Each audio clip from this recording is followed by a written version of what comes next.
Social media पर जैन समाज के सबसे लोकप्रिय जैन न्यूज चैनल महालक्ष्मी की ओर से आज शाम बात करेंगे कुछ पावागढ़ की और कल करेंगे ऐसे साधु के वेश की जिसके बारे में कहेंगे साधु के वेश में क्यों है। पर आज बात कर रहे हैं बहुत पावन दिन है इसलिए ऐसी बात नहीं। सादर जय हिंद। आज की करते हैं शुरुआत आदि सागर अंकलिकर परंपरा में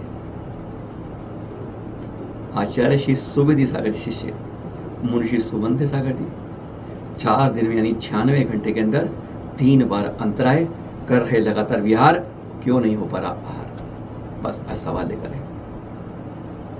इन संत के बारे में कहते हैं चलते फिरते ये अजूबा हैं जो विहार करने के लिए भी 50-50 किलोमीटर तक पहुंच जाते हैं। किस तरह से अभी देखा था, बताया था आपको 48 डिग्री तापमान और 35 किलोमीटर विहार दोपहर के अंदर। और अब जो सूचना मिली है घाटोल से मिली, 23 जून को घाटोल में थे, पहुंचे, अंतराय हो गया। वहीं प्रवास था 24 तारीख को सुबह। 24 तारीख को उन्होंने थोड़ा जल लिया और फिर ग्रास लेते, ऐसे ही 2 ग्रास लिए, फिर अंतराय हो गया और फिर उन्होंने रुके नहीं।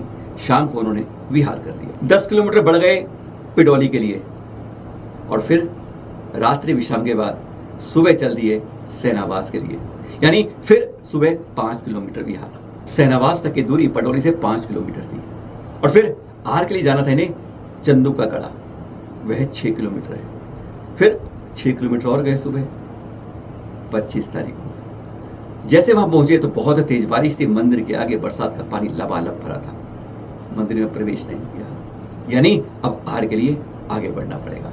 और फिर बढ़ दिए 11 किलोमीटर चल चुके थे।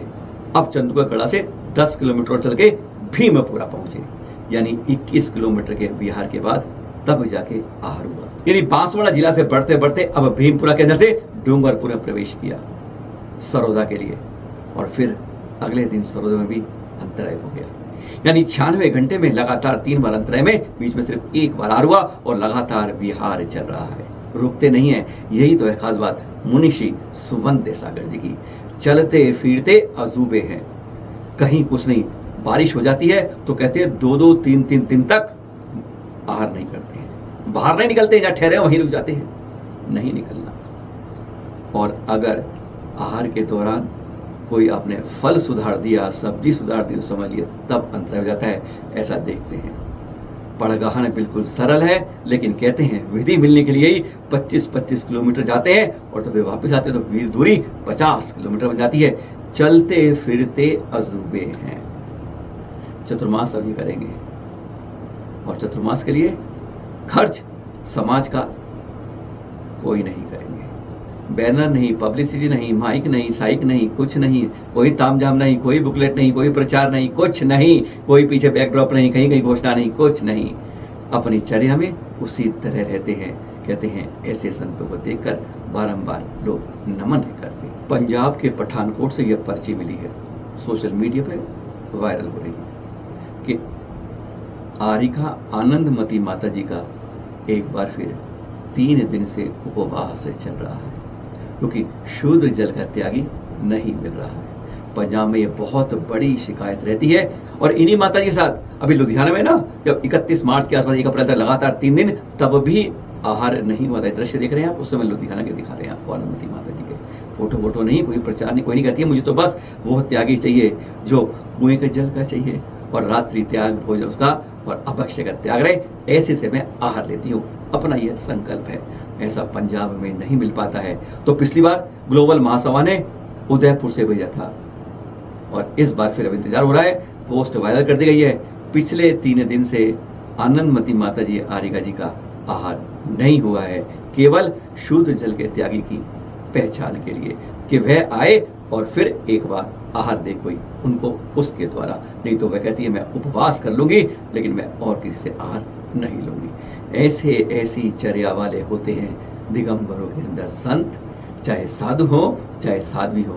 कठिन तपस्या कर्मी के अंदर तपे में भी वह उपवास कर लेते हैं, पर अपनी चर्या से कहीं भी समझौता नहीं करते। और हाँ, क्या कहता आपसे आज वैसे आज दिन क्या, आज का आषाढ़ कृष्ण की अष्टमी है। अष्टमी एक वैसे आपका व्रत का दिन। और फिर आज हमारे 13वें तीर्थंकर विमलनाथ भगवान जी का मोक्ष है। कुछ जिनवाड़ियों में ना षष्ठी छप गया है, वह गलत है। वास्तव में मोशला दिन अष्टमी का आज का दिन है। हमारे 13वें तीर्थंकर आज ही के दिन 1 माह के भोग इंतकाल इसी कूट पर पहुंच गए थे। जी हाँ, सुवीर कूट, सुभाष नाथ कूट है ना, उसी कूट के पास है, प्रभास कूट के पास। यहाँ की मिट्टी बहुत पावन होती है, कहते हैं लोग यहाँ से घर के लिए लेके जाते हैं। पर हाँ, 600 महामुनियात उन्होंने आज ही के दिन कहते हैं सिद्धालय पहुंचे थे एक समय के अंदर। इसी कूट से, सुवीर कूट से 70 करोड़ 60 लाख 740 मुनिराज भी सिद्धालय गए।